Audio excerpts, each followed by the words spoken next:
Thank you for joining us on Newsline for Tuesday, March 11th of 2014. My name is Sandra Hanut Saha. In today's top stories, immigration police are tracking down the individual who purchased tickets for the missing Malaysian Airlines flight using stolen passports. And in business news, the Stock Exchange of Thailand index was down 0.9% after gaining about 4% over the past 9 sessions. And now to the details of today's headlines. Malaysia's Department of Civil Aviation, or DCA, has dismissed the rumor of missing plane's debris being found off the Vietnamese coast. According to Datuk Azharuddin Abdul Rahman, Director General of the DCA, there is still no sign of the Boeing B777-200 aircraft that went missing on Saturday, with a total of 239 people on board. He also dismissed reports that parts of the aircraft had been located by the Vietnamese authorities. The DCA acknowledged that there had been widespread speculation about what had actually happened to flight MH370. The speculation included hijacking and terrorism links. Various sightings have been reported by numerous media organizations, but nothing concrete has been found, said the DCA Director General, adding that authorities will not be able to answer any questions until the aircraft has been located and investigations have been carried out. The plane was carrying 227 passengers, including 2 infants and 12 crew members, when it disappeared. The passengers were of 14 nationalities, including at least 152 Chinese, 38 Malaysians, 7 Indonesians, 6 Australians, 5 Indians, 4 French, and 3 Americans. The Royal Thai Navy has set up a command center for coordinating fleets searching for the missing Malaysia Airline MH370 flight, promising to continue the mission until the wreckage is found. Navy Commander Admiral Narong Pipathanasai has instructed the Regional 3 Navy to establish the command center. Joining the search are the HTMS Patani with 84 sailors, a fleet of helicopters with 12 crew members, 9 Special Marines, and several medics. The HTMS Patani left yesterday from Phang Port to join the international fleet for the search for the B777-200 Boeing aircraft that went missing while flying over Vietnamese territory. The search, approved by the Defense Ministry following Malaysia's request, would cover the Satun coast of the Andaman Sea. Aside from the search parties, the Region 2 Navy has also lent its patrol fleet to aid the search, vowing to continue the mission until the wreckage is found or until it becomes impossible to continue the search. Initially, the Thai fleet was unable to find anything when it scanned the areas of Langkawi Island, Perak Island, and the Strait of Malacca. Immigration police are tracking down the individual who purchased tickets for the missing Malaysian Airlines flight using stolen passports. Reports indicated the tickets were only purchased last Thursday at a ticketing company in Chonburi province. Police are seeking the buyer of the tickets for questioning, with the hope of identifying the 2 passengers who traveled on the Malaysian airline flight using the stolen passports. One of the passports belonged to an Italian man who lost his passport in Phuket in July of 2013. The other belonged to an Austrian man who reported his passport stolen in March of 2012, also in Phuket. According to Police Lieutenant General Panu Lapon, the Immigration Police Commissioner, there are no links between the Italian and the Austrian who lost their passports and terrorism. He believes the users of the 2 men's passports were likely seeking refuge in the Netherlands or Germany, countries not targeted by terrorists. Amsterdam and Frankfurt were the intended destinations of the two individuals whose real identities have yet to be identified. The National Security Council, or NSC, expects to know by this week whether the government will lift the emergency executive decree and bring the Internal Security Act back into use in Bangkok.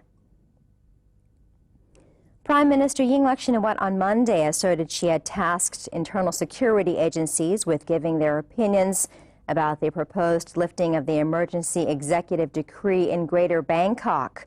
Thorough deliberation will be made by the government over such lifting, taking into account the country's image and the facilitation of the private sector's economic activities. NSC Secretary General Paradan Patanatabut expects the proposed lifting to be clarified this week, but internal security agencies need to reevaluate the situation before deciding whether the emergency decree should be lifted and the internal security bill reimposed as requested by the private sector.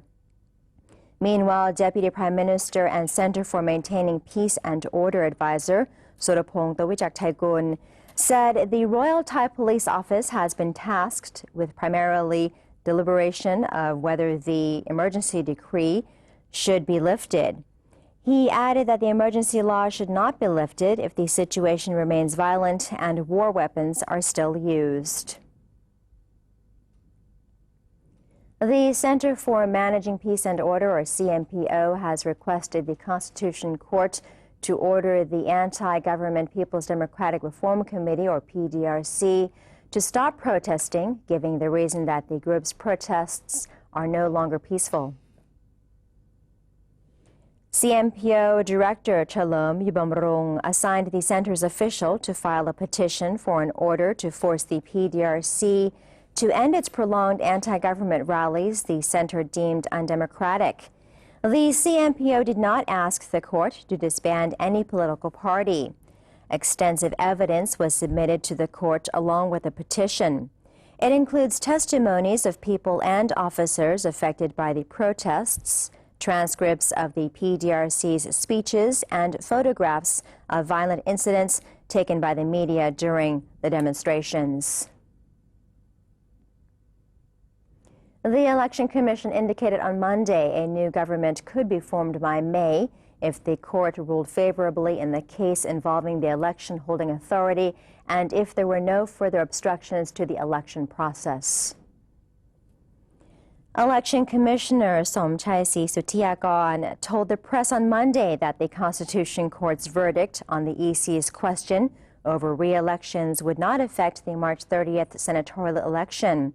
However, it would have a bearing on the re-election of MPs in Yala, Pattani, and Narathiwat on April 5th. As for the 28 constituencies in the South that were without candidates, Mr. Somchai said elections for these areas could be held as early as in April if the Constitution Court was able to deliver its ruling on the issue swiftly. In that case, the election day might be set for April 27th, the same day as re-elections in 6 southern provinces.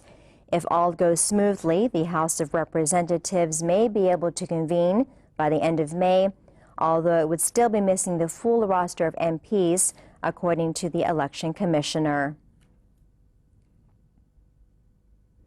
The latest survey of opinions by Dusit Poll reveals that Thais view having a mediator assist in settling the current political unrest as the best solution to the ongoing issue. According to the poll, the majority of the survey takers believe that a mediator would be able to facilitate talks between the two sides in the political conflict, adding, however, that many people still have concerns over who would be suitable for the job and whether or not the talks would be successful. Respondents agreed that the mediator must have a decent background, high moral values, and a reputation for honesty, and be willing to undertake the duty diligently and without any personal benefit. They said that the volunteer must exhibit good mental endurance and be able to maintain focus when faced with pressure and threats while conforming to the nation's rule of law. The survey suggests that the most suitable candidates might come from independent agencies, followed by the Army and the Supreme Court. Pollsters strongly believe that with the presence of a mediator, the intensity of the conflict would decrease while more understanding would be reached. And that's the end of our first segment, when I'll take a short break. But coming up next, we have the business news segment, so stay tuned.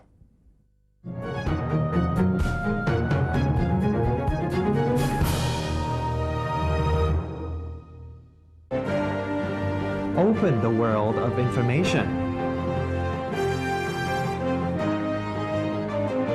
Embrace public participation. Present Thailand to the world. New dimension of the government's public relations. The 80th anniversary of the Public Relations Department. Creative media for the society. Mobilizing Thailand towards the ASEAN community. Moving forward to the establishment of ASEAN community in 2015.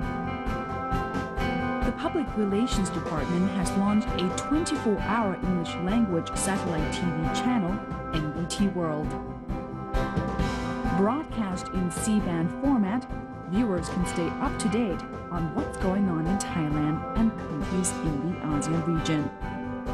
NBT World can be watched by GMMZ set-top box on channel 194 and PSI set-top box on channel 198. NBT World, Voice of ASEAN Community.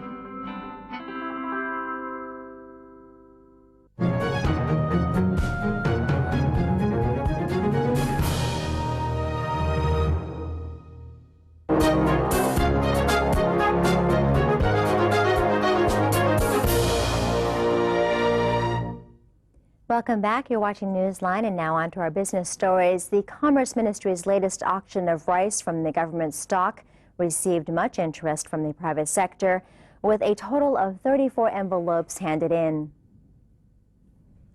A bidding frenzy was seen yesterday, the 10th of March, after the Department of Foreign Trade opened the auction of 517,000 tons of rice that had been acquired through the government's rice pledging scheme.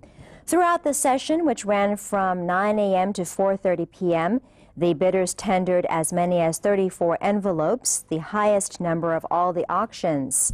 The types of rice put up for bidding included 100% jasmine rice, provincial fragrant rice, fragrant Pathum Thani rice, 5% white rice, and broken milled rice. The grains were those kept in the silos of the Public Warehouse Organization and the Marketing Organization for Farmers, located in 24 provinces such as Nonthaburi, Chiang Rai, Ubon Ratchathani, Nakhon Sawan, and Pratchinburi. According to the confirmation by Director General of the Department of Foreign Trade, Surasak Riangkrua, the starting bids for the rice were set in line with the market prices. If any bidder offered a lower price than the starting rate, no consideration would be given.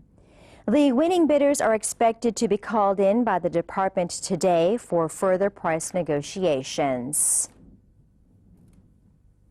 The Office of the National Economic and Social Advisory Council, or NESAC, has advised the government to quickly find measures to restore the nation's tourism image, as the prolonged political conflicts have scared off tourists, thus taking a toll on the sector's revenue. Mr. Uthai Sonlaksap, who leads the NESAC's Macroeconomy, Monetary and Fiscal Committee, said that the government should consider making the issue as one of its top priorities, citing the importance of tourism as one of the nation's economic driving forces. He said the administration should focus its energy on finding assistance measures to strengthen tourism-related business operators who have been affected by the political gatherings. Mr. Uthai said in the government's bid to regain the confidence of foreign tourists, it should urgently find tangible solutions to the ongoing political conflict by making necessary reforms to create reconciliation, justice, and unity in the nation, and also making these attempts national agendas. He urges all parties related to the political conflicts to discard their differences and find a common solution to end the prolonged issue. Mr. Uthai predicted about 28 to 30 million foreign travelers would visit Thailand this year. And the Stock Exchange of Thailand index was down 0.9% after gaining about 4% over the past 9 sessions. Active selling was seen in recent outperformers such as airport operator Airports of Thailand and coal miner Banpu. Profit-taking could further derail Thai shares as jitters remained over the domestic political issues, including Prime Minister Yingluck Shinawat's defense of the rice pledging scheme later this week. Investors are advised to closely watch the pro-Thaksin group and the anti-government protester PDRC movement after the ruling is announced. Meanwhile, most other Southeast Asian stocks fell yesterday, in line with Asia amid disappointing Chinese trade data and the crisis in Ukraine, while Malaysia hit a week low as shares of Malaysian airline system hit a record low after the disappearance of a plane. Malaysia's index slipped 0.5% to 1,823.34, earlier hovering around the lowest since March 4th. Shares of Malaysian airline were the most actively traded, falling 8%, with about 247 million shares changing hands, 5.9 times a full-day average over the past 30 sessions. Singapore's Straits Times index edged down 0.4% as MSCI's broadest index of Asia-Pacific shares outside Japan lost 1.1%. The Philippines' main index was a tad higher after falling in early trading hours. Jakarta's composite index traded nearly flat near midday, with banking stocks such as Bank Mandiri easing ahead of Bank Indonesia's interest rate decision this week. And before our next break, let's have a look at the exchange rates and commodity prices.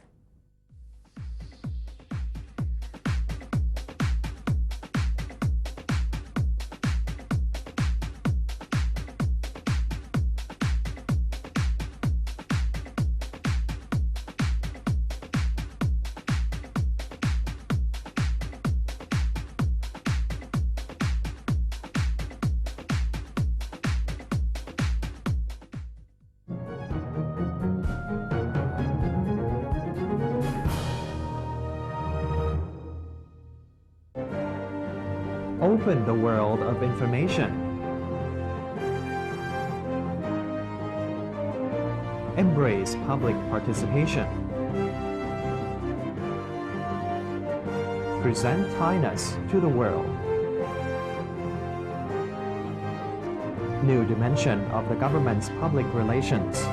The 80th anniversary of the Public Relations Department. Creative media for the society. Mobilizing Thailand towards the ASEAN community. เมื่อมนุษย์ทำลายสมดุลทางธรรมชาติแล้วมนุษย์ก็เป็นผู้ประสบภัยพิบัติจากธรรมชาติร่วมสร้างอนาคตลดภัยพิบัติระดมพลังพลิกฟื้นคืนผืนป่าในทุกชุมชนทั่วประเทศ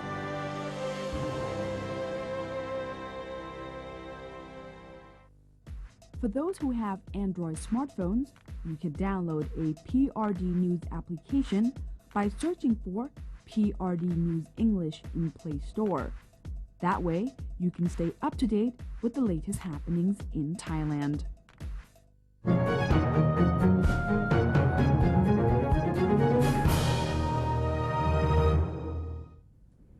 Welcome back. You're watching Newsline, and let's now take a look at what is happening around the world. China is willing to work with the Association of Southeast Asian Nations, or ASEAN, to formulate a code of conduct, or COC, for the South China Sea, said Foreign Ministry spokesman Qin Gang. Qin's comment came ahead of the 10th Joint Working Group meeting between China and ASEAN on the implementation of the Declaration on the Conduct, or DOC, of parties in the South China Sea. The meeting will be held on March 18th in Singapore. He said China was ready to work with ASEAN for comprehensive and effective implementation of the Declaration on the Conduct, or DOC, and steadily pushed forward consultations on a Code of Conduct, or COC, adding that practical maritime cooperation would also be touched upon during the meeting.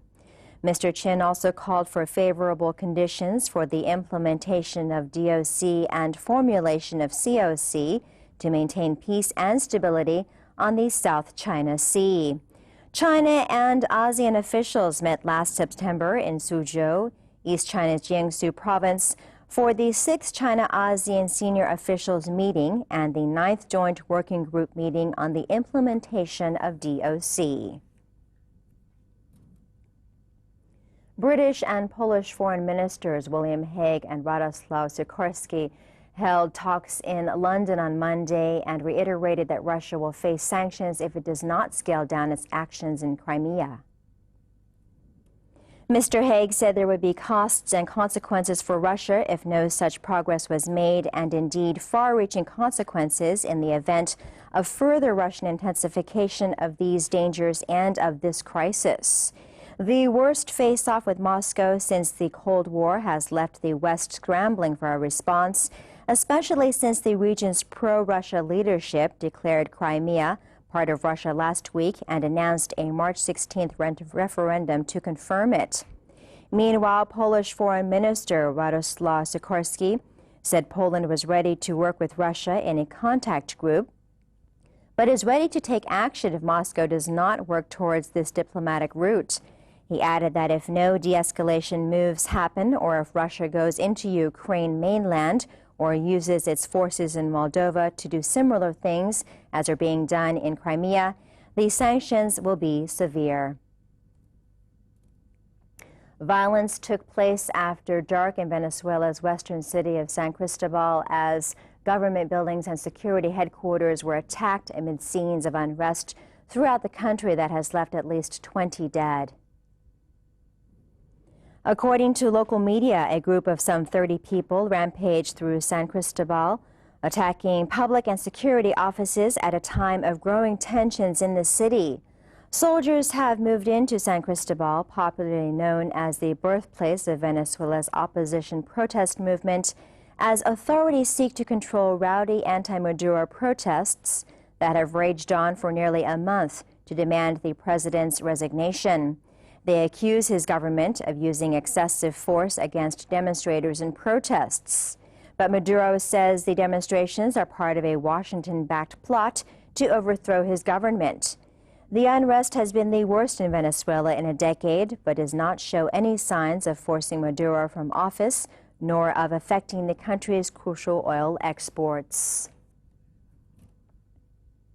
And that's it for today's edition of Newsline. For any comments or suggestions, please feel free to email them to us at newsline.nbt@gmail.com. You can also follow us on Facebook. Just simply type in NNT or check out our website at thainews.prd.go.th/newsing. Have a great day. I'm Sandra Han Utsaha. สวัสดีค่ะ